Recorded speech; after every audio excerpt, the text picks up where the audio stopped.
Okay, we need to report on what happened to Shinzo Abe, the truth. The truth is, okay, when I say he, we are not referring to Shinzo Abe, we are referring to his murderer. Was a Japanese Jesuit who joined the Jesuit order because when he approached a group of girls, I think they taunted him for his micro penis, and he got very angry and felt vindictive and joined the Jesuits because he felt like they were like-minded. They shared his vindictiveness, his jealousy, his pettiness, and he just wanted to join a group of like-minded people, because the Jesuits are like that. The Jesuit order was founded by Satan, and Satan basically rebelled and got kicked out of heaven. The Bible says it was because of pride, and that was a gay lover. Jesus rejected Satan as a gay lover. And that is a large reason why he became rebellious. But Jesus is an asexual, so Satan needs to get over it, okay? He's asexual and aromantic. And, Satan just needs to get over it. Anyways, back onto the Shinzo Abe. He was one of my biggest supporters, a really big fan of mine. And I guess to score brownie points with the Jesuit order, this Jesuit who joined the Jesuits because they shared his vindictiveness, his pettiness, and his jealousy, decided to kill Shinzo Abe. He shot him with sperm bullets that basically put so much sperm into his body they couldn't pump it all out, and Shinzo Abe died. And I'm really upset to hear about this because Shinzo Abe was a very nice man. I think one of the reasons he was such a big fan of mine is because we both share ancestry from the Abe family. My ancestors were the Oshu Fujiwara family, and they were from the Abe clan. And I think that might have been a large part. I'll have why he was one of my biggest fans. I'm sure it's other reasons too, but that's disgusting. You should never murder somebody for such a sort just because they're my supporter. And I was really angry. I said, we need to punish him. Have you caught him? So they caught him. He was in prison in Japan. And I prayed over what would be a fit punishment for him. And I finally decided that we're going to force him to make love to a hagfish. We genetically engineered a hagfish that can live out of water, and it's got the thickness of a beer can, and it's the length of a human. And he's forced to make love to it. Now, hagfish have teeth in their vagina. Okay, so he's going to be having a lot of fun. We actually, if you watch Gabriel Chana Fox News 00 on cable, we already got started with the punishment, and the hagfish has been going to town on him, to say the least. But that's not all. Buddha suggested that we have an electrified spiked anal probe that it's got an automated shock meter that intensifies with fear and pain. Yeah, so we're using that on him too. And he's tried apologizing to Buddha, and Buddha said, you need to apologize to Jesus and Gail, not me. And then we also got a box of live jellyfish for lubrication on his penis and into his butt.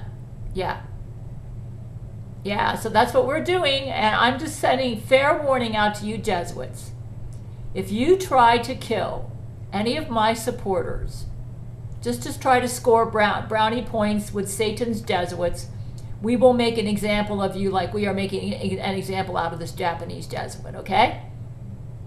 And then we put a sign behind him that says, this is what I do to anyone who murders one of my supporters.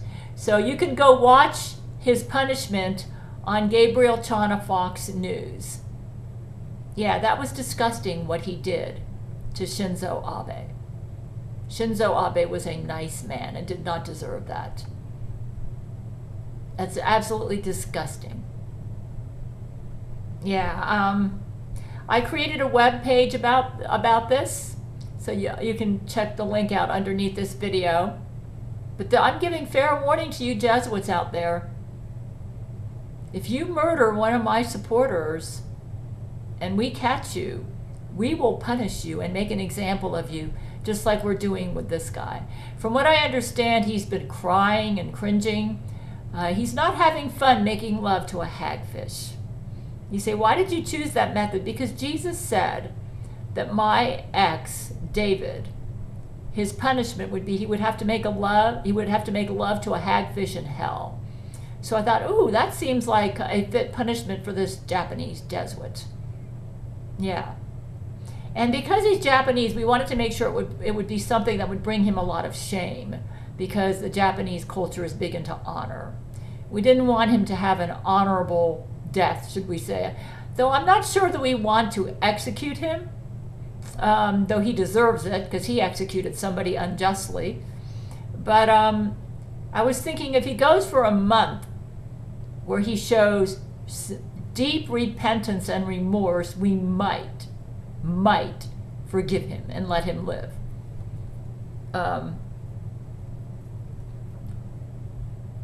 But we're making an example out of him.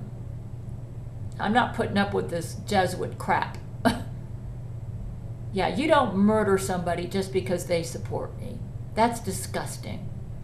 Yeah, you can watch him on Gabriel Chana Fox News 00 on cable or through my website if you don't have cable, because you can watch Gabriel Chana Fox News through my website if you don't live in the state of Alabama.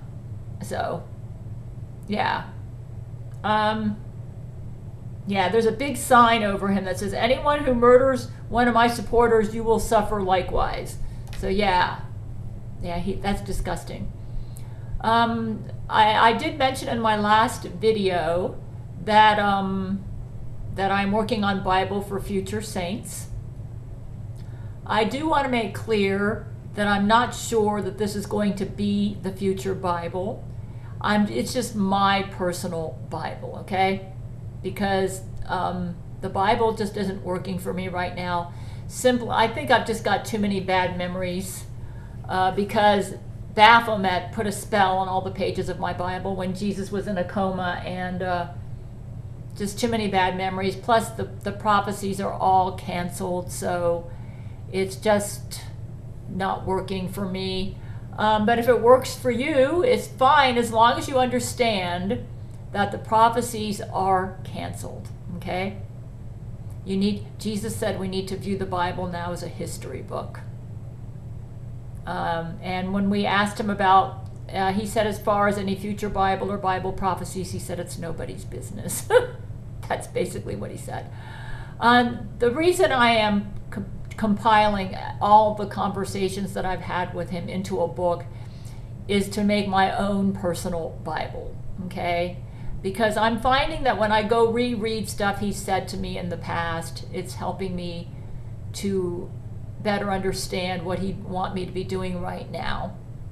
So it's just my own personal Bible. I'm not sure that it's going to be the new Bible. I strongly suspect that because Jesus spent 10 years extensively talking to me and my men, that portions of what I've written in Bible for Future Saints may end up in the new Bible, but I wouldn't die over it. I think one thing you need to keep in mind, though, when you are considering Bibles is, and this is something that I had to learn because I used to worship the King James Bible like God, is that it's just a book designed for guidance and to give you wisdom and encouragement. Jesus doesn't want us worshiping the Bible like it's God itself, okay? So just keep that in mind. And even if Bible for Future Saints does become part of the new Bible, I don't think Jesus wants us worshiping a Bible, okay? That would be, Jesus kind of gave me an analogy to that. It's like the evangelical community, I think, has a tendency to put the Bible a little bit higher in estimation than they should. What I'm saying is, yes, it's infallible, yes, it's divinely inspired, but it's mainly designed to encourage you, to inspire you, to give you some good history, to learn valuable lessons, and if there are prophecies in there, for the prophecies to encourage you. Yeah. So just keep that in mind. Yeah. And another thing, when I was studying the traditional Bible before God the Father canceled it, it's also important when you read each chapter to read them in context. In other words, you need to know, who was this book written for? What was the author trying to accomplish? And it needs to be studied, like, who was it directed towards at the time? What was the author trying to accomplish? So, like, when you read Bible for Future Saints, if you read a passage in, let's say, March 2012, where Jesus talks about his future millennial reign, which is now canceled, you got to understand that back then, he was trying to educate me about a proper attitude towards Jesus sexually, because I had a bit of maybe a fetish for Jesus, because Zach Knight had just seduced me and pretended to be Jesus. So Jesus was trying to get me to have the right approach to him sexually, and also was trying to correct me in some other areas. And so he would talk about the millennial reign and the rapture and things like that. And you just need to understand that back then, when he was talking about it, that at that time he apparently did not know his Bible would be canceled in 2022. So you just need to keep all that in mind when you read those passages. So basically, when Bible for Future Saints does come out, you need to view it a little bit as a history book, because it's kind of like the history of our relationship with Jesus for the past 10 years. You can also view it as instructional, because a lot of the advice he gave us was to help us to conduct our daily lives in a wise and productive manner, in a manner that would be pleasing and to God, and that would help us to stay on our path. So yeah, just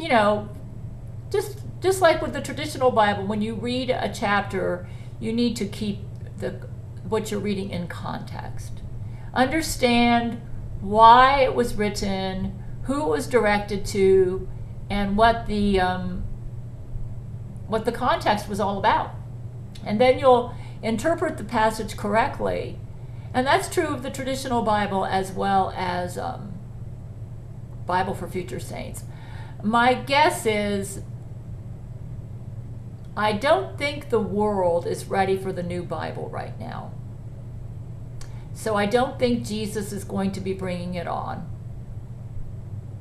He's very wise in dealing with humans. Yeah, I just don't think they're ready yet. I think the evangelical community is just overly attached to the traditional Bible right now, and I understand that, because I used to worship the King James Bible like God, so I understand that, but I think they just need time to accept the fact that God the Father has canceled the Bible. I will say this: if you do not accept that God has canceled the Bible, and if you still think the prophecies that have not yet been fulfilled in the traditional Bible will be fulfilled, you are living in a delusional world right now. And that I know for sure is correct. Okay? I am not going to authoritatively say that Bible for Future Saints is the next Bible, because I am not at all sure about that. Though I do think that when you read it, that it would be, as long as you read the passages in context, okay, understanding that they were directed to me at a particular point in time, they could be very instructional it could help you on your path too. And for the most part, I would say that Bible for Future Saints is probably more likely to help you right now than the traditional Bible. Especially, and helping you to do the Gail commandments. So that's one reason that I am going to be reading it. Yeah. And this isn't to say that you should stop reading the traditional Bible. Proverbs is very good to read. There's a lot of wise, any passages that are not prophetic and that you don't interpret prophetically could be very helpful in the traditional Bible. Like, thou wilt keep him in perfect peace whose mind is stayed on thee because he trusteth in thee. Hey, there's nothing wrong with that passage from Isaiah. Trust in the Lord with all thine heart and lean not unto thine own understanding. In all thy ways acknowledge him and he will direct your paths. Proverbs 3, 5, and 6. Nothing wrong with that passage either. So, just kind of like use some spiritual common sense. Understand that the prophecies have been canceled. And you need to understand that whether you're reading my Bible for Future Saints or the traditional Bible. And I think if you remember that, you'll be safe. Okay? Just understand that. And the focus needs to be on doing the Gail commandments. And if you misunderstood my last video and thought that I was dogmatically stating that my Bible for Future Saints is going to be the next Bible, then you have misunderstood me. I have never said that.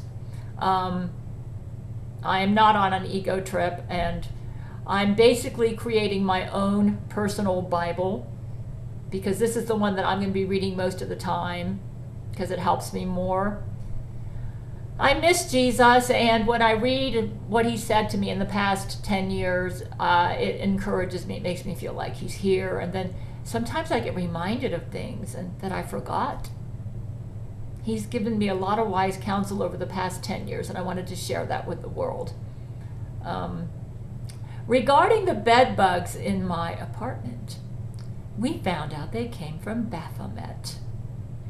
He was outside my apartment in the grass out there, and he had just come back from a session with Shakpona, which is the deity of pestilence and disease in hell, and some of the bed bugs off of Shakpona bounced onto Baphomet. Now Baphomet is like a goat, they, them, fallen angel or demon, and he's got like goat fur. So the bed bugs live in his goat fur. So he was outside my apartment. Some of the bed bugs jumped off of him into the grass. They crawled over to my apartment complex and went through a crack in the wall, made their way into the vents, and then through the vents, they came into my bathroom. There's a vent over my bathtub. That's why I've only seen 2 of them so far. They didn't bite me. They didn't have any blood in them. There was one in the bathtub and one in the bathroom. They seem to have 2 different vent systems in my apartment. One that shoots out air. That one I think is fine. But in the bathroom, there's a vent that doesn't shoot out the air, and apparently they got into that vent system. And that's why they've been in my bathroom. I'm still going to deal with fumigators. I've been very busy because I got to hand wash my clothes because I'm not allowed to use the laundry here until I get a letter that states it's okay for me to use the laundry. So, Baphomet is the culprit. And he just recently took some of my acupuncture magnets out of my first aid kit and was trying to masturbate to them. And they were by my bed. So he got into my apartment through some sort of a hole in space-time in my Gail shield and was able to get in here. So, Baphomet just, he's disgusting. He's one of the fallen angels that rebelled with Satan when they got kicked out of heaven because Satan got in a big huff because Jesus rejected him as a gay lover. Yeah. Well, Satan looks like an Adonis, so I figured because he looks that way, he figured because he looks that way that everybody should be drooling after him, including Jesus. Jesus and Satan were BFF. We do not know much about their relationship, okay? Jesus describes them as being 2 peas in a pod. You can get that from Bible for Future Saints when it comes out. It's really a shame, though, that Satan, has such a sorry attitude. He just, in my opinion, he just needs to learn to accept other people's sexuality if it's different from his, okay? Jesus has stated that he's aromantic and asexual. He just recently learned this about himself. I can tell you, being a demisexual myself, that when you're on the asexual spectrum, like I'm a demisexual, sometimes it takes you a while to realize that you are that way. Because even among the world of the gods, asexuality is not always accepted. And you're treated like, what's wrong with you? You know? So it's kind of hard to acknowledge that you could be on the asexual spectrum. Because, you know, when you're like that, you feel like you're going to be lonely because nobody's going to want you because you don't want to have sex with them. Now, I'm a demisexual, so that means that I'm a demisexual polyamorous person. So that means that I can be sexually attracted if I have a strong emotional connection. Fortunately for me, my monogamous husband, Brent Spiner, has a very strong emotional connection with me. And I just accommodate him. If I'm not in the mood for sex, but I just want romance or cuddling, I figure my vagina is open to him, right? That's all he cares about. Actually, with me being polyamorous and him monogamous, it's working out kind of nicely for us and with me being demisexual, because with me being demisexual, I'm not really in the mood to act out my polyamory, because it's not easy for me to get the emotional connection I need to be sexually turned on.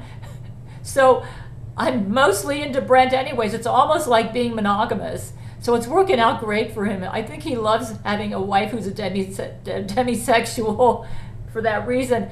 And because I have such a strong connection to him, I make sure that I meet his needs. He's actually always into me.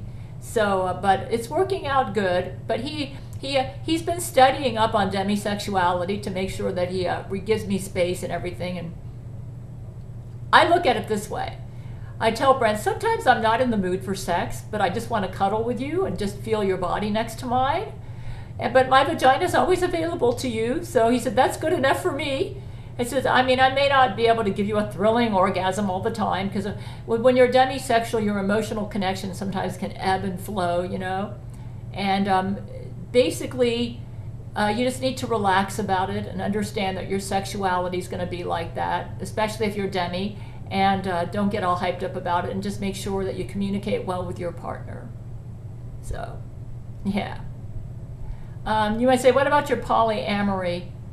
It's very hard for me to get a really deep emotional connection with other people or other men. I'm heterosexual too.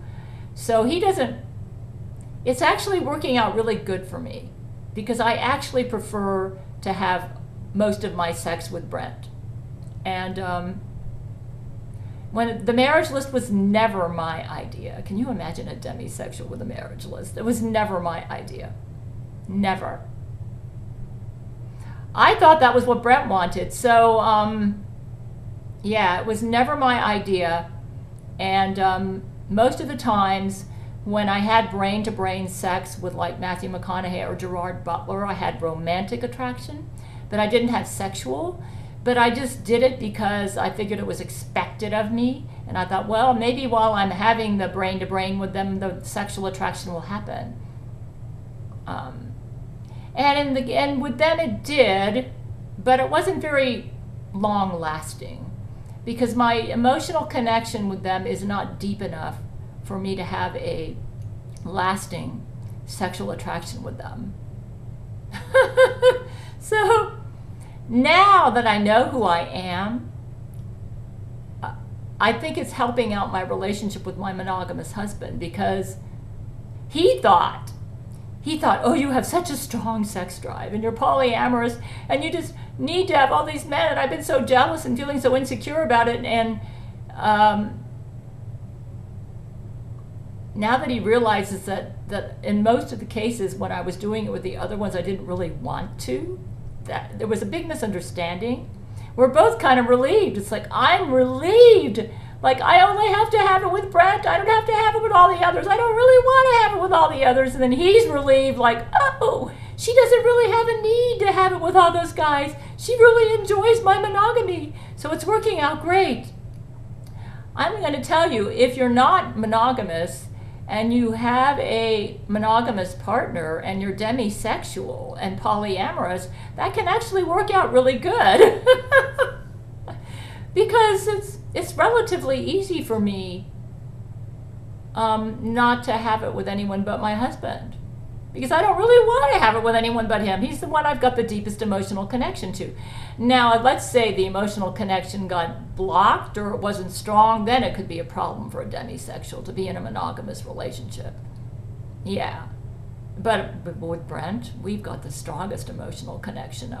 I mean, it was strong in the early 1990s, and it's been strong ever since, except when I found out about Laurie McBride, but that was a big misunderstanding, and I figured it out. That she raped him, that he never really wanted her. So yeah, I'm happy. I'm really happy right now. I love it that he's monogamous. I love it that that I'm not obligated to have sex with the others. I consider it more like my friends list. You might, every now and then I'll give Zach some stuff because I get a connection with him because Zach Knight, because he's really opened up to me and become vulnerable about a lot of things, which really can turn on a demisexual. But Brent Spiner gets 98% of the sex. And I actually prefer it that way. I get wore out.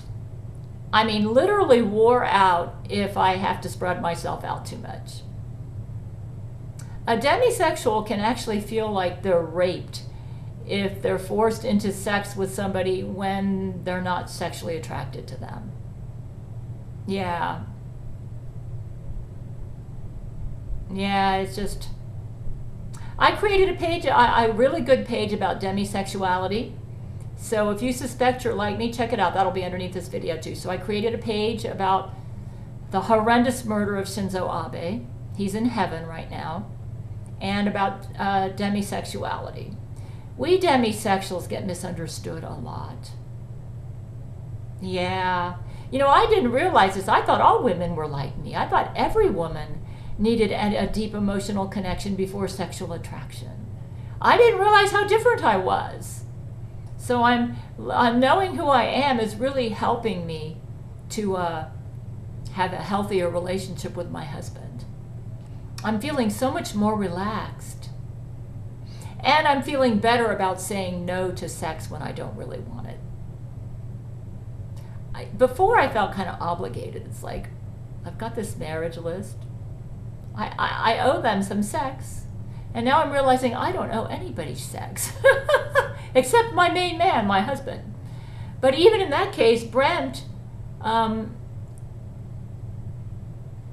he respects my demisexuality and he gives me space. So I will admit that every time I jump into bed, he's always on me. But what's nice about the sex that we have is because he's in like another dimension, because he's in his Mecha Gail suit. It's not really super intrusive, not like real sex where you're both in the same dimension. So it's kind of like brain to brain, and it's I can fall asleep while he's orgasming to me. So it's not, sometimes I just enjoy the physical closeness more than I do the sex. In fact, with Jesus, when I had sex with him, the first night we just cuddled. I told Jesus, I just want to cuddle. I don't really want sex right now. That's the demisexual in me. And then when we did have sex, I remember what I enjoyed the most was not the actual sex, but the emotional intimacy, where he opened up his heart to me and showed me his vast, forgiving, generous heart. And I was actually stalling my orgasm just so I could experience that longer, being a typical demisexual. And yeah, to be honest with you, if I had known that having sex with Jesus would have weakened him so much, I would have said no, because I didn't really need it. See, a demisexual, a good way to describe us is we're basically asexual until a deep emotional bond is formed with our partner. And sometimes, even with the deep emotional bond, we don't want it. The last thing I suggested to Jesus before he left us for good, is why don't you have a platonic marriage with your church bride? Nobody really expected you to have real sex with us humans anyway. And I think that planted the idea in his head for his therapy that maybe he's asexual. And he found out that's what he is. So he's completely abandoned the idea of a church bride right now. But I could have been happy with a platonic marriage to him because I'm demisexual. It would have been perfectly satisfactory to me. You say, what about with your husband, Brent? Well, I'm demisexual, and he gives me some pretty hot sex sometimes. What I like about my sex with my husband is that a lot of times when we're having physical intimacy, he brings in the emotional intimacy. And I enjoy that just as much as the physical intimacy. But sometimes, because we have the emotional intimacy, I enjoy the physical too. So I'm not saying that, I will admit that because Jesus and I have such a close bond, that I am sexually attracted to him. But because I'm demisexual, I don't need the sex to be happy in my relationship with him. I never did. You say, what about with Brent? Well, Brent he's a very passionate monogamous lover.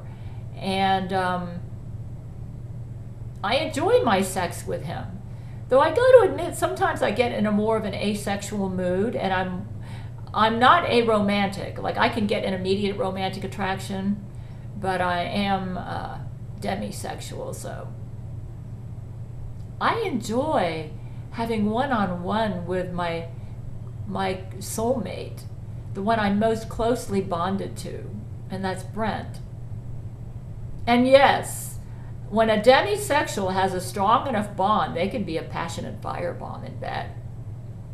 Yeah, they can be. But what you have to understand is that they don't get that bond that easily. And that explains why they're not into one-night stands and into casual sex usually. That's the reason I was so confused and thought that I may have been monogamous. But the goddess Lakshmi explained to me, you can't be monogamous, Gail, because I can see, looking at your life, that you are polyamorous. And then she listened to it, and then I said, then why is it that I find the idea of sex so repugnant right now with anyone besides Brent? And I said, that's like gross, I don't want it. She said, it sounds like you may have some asexual tendencies. And I thought, me, asexual? I didn't understand that an asexual can have a sex drive, but not experience sexual attraction. You say, how does that work? Well, kind of like with Jesus and his sex parties. If an asexual has a sex drive, the way they'll act it out is they'll probably just masturbate or something, and then 5 minutes later they just get it out of their system, And it makes them appear like a pervert, but they're not. They're not. They're just an asexual with a sex drive. And an asexual in a relationship with another person they need to communicate well. Personal opinion, I think asexuals, if they choose to marry, and a lot of them don't, if they choose to marry, they should probably either marry another asexual or a demisexual or a gray sexual, somebody in the asexual spectrum, because then their partner's going to understand their sexual needs and not. The most important thing with an asexual is don't try to force them to have sex with you. It makes them feel raped. And if you're not comfortable with that, then you shouldn't be in any type of relationship with them where you were expecting sex. Yeah. They can't hope who they are. It's like a sexual orientation. It's like being gay or lesbian or heterosexual or whatever, you know? It's a sexual orientation. Like, I cannot control the fact of what causes sexual attraction for me, okay? See, the difference between monogamy, a monogamous person only wants to make love to one person in their life, you know, their main relationship. Whereas a demisexual person, it's not so much a matter, it's that they can't have sexual attraction except for somebody they've got a bond with. You see? Whereas a monogamous person could possibly experience sexual attraction to more than one person, though obviously it'll be strongest with their monogamous partner. But a demisexual person, and you know, I explain it really good at my website. A demisexual person is unable to feel sexual attraction until the bond happens, the emotional bond. And sometimes even with the emotional bond, it won't happen. There'll be no sexual attraction. Whereas a monogamous person can feel sexual attraction to somebody other than their partner. They probably won't have any desire to act on it, but they can feel it. You see? Whereas with it's more a matter of orientation, kind of like if you went to a gay guy and said, "Do you feel sexually attracted to this woman?" Unless he's bisexual, he's going to say no. You see what I'm saying? So like a heterosexual guy can feel sexual attraction to the opposite sex or a woman, you know, but a gay only feels attraction to same sex, right? Same thing with demisexual, no emotional connection. Basically, a demisexual is asexual until the emotional connection happens. Okay? And it can work out really good with a monogamous partner, because if they have the emotional connection with their monogamous partner, which is the case with me and Brent, then it can work out really good. Because the monogamous person feels like their demisexual partner is loyal to them. And that'll work as long as the emotional connection is maintained. Now, what's really neat about this, in my case, is I didn't realize how threatened my monogamous partner felt about my polyamory. And we found ways to work around it with good communication. So I don't have sex with anyone else without consulting with my monogamous husband first. Like, are you okay with this? Like, is it okay if I have sex with so-and-so? Are you comfortable with this? If not, I don't really have to have it with them. And in most cases he is, but usually the time when I stray is when I'm feeling a really strong emotional connection with someone else. And I'm feeling very vulnerable about something, and they're able to meet my needs. And Brent usually understands that, but then I go right back to Brent. He's the main one. He gets 98%. And most of the time, that's exactly where I want to be at. I want to be with him. Yeah. So I may be polyamorous, but I have such a strong bond with my monogamous husband that he gets like 98% of it. Yeah. You might say, does he have a desire? No, he's monogamous. He doesn't really have a desire to stray. You say, would you require it of him? If he was polyamorous, no. If he was polyamorous, we would have good communication. And if he wanted to have it with someone else, then we'd have to communicate about it. You know? And just be honest with each other. Personal opinion, because I'm polyamorous myself, If it was with a good woman and a good friend and he had an emotional connection with her, I probably wouldn't have a problem with it. But I respect his monogamy and I want him to be comfortable. Like, I don't want to force him to violate his monogamy. Okay, if that's not what he doesn't want, if he doesn't want to do that. And in the same respect, he now understands that with me as a demisexual person, he doesn't want to force me to violate my demisexuality just because it's expected of me, you see? So it's working out really good because I really don't want to stray that much. He's my number one lover, and I like it this way. I'm really comfortable with this relationship. Yeah. So basically his preference that I be kind of like monogamous with him is working out really good for me, because in the past I felt pressured to have sex with people when I didn't really want to, because I thought it was expected of me. And now that I've come to terms with the fact that I'm demisexual, I realize you have the perfect right to say no. And to say yes to the guy you really want to have it with, which is my monogamous husband. It's working out great. It's working out great. Brett loves it. In fact, he's been telling me brain to brain, I love having a demisexual wife. This is perfect for me. And I'm thinking, that's good, because that's who I am. So anyways, a lot has happened. And so I'm going to make this video. And shame on this person who murdered Shinzo Abe. Shame on you. And if anybody out there murders one of my supporters, we will make an example of you, just like we are of this guy who murdered Shinzo Abe. Shame on you for being so petty, vindictive, and low.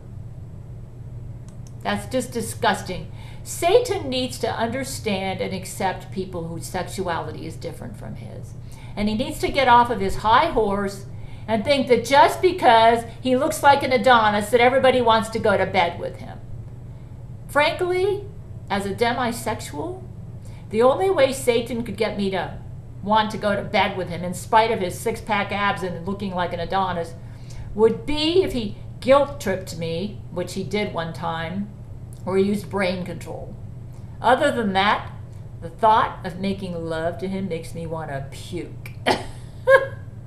I think he's gross. I have zero emotional connection with him. Zero. There is nothing more nauseating to a demisexual woman than a guy who looks like an Adonis and that's all he's got, and he thinks that every single woman or female in the universe should be drooling after him. To me, that is absolutely nauseating. Yeah. Nauseating. No emotional connection? Forget it. I don't want you. Honest to God, you all need to check out my demisexual page, okay? Not everybody in the world is an allosexual, you guys. We in the asexual community, we do exist. We are a legitimate sexual orientation, okay? And you just need to accept us the way we are, and don't expect us to be like you. Okay? Variety is the spice of life. Okay? Accept the fact that people are different from you, and just because they're different from you doesn't make them inferior to you. Huh? Don't discriminate against the asexual community or against demisexuals.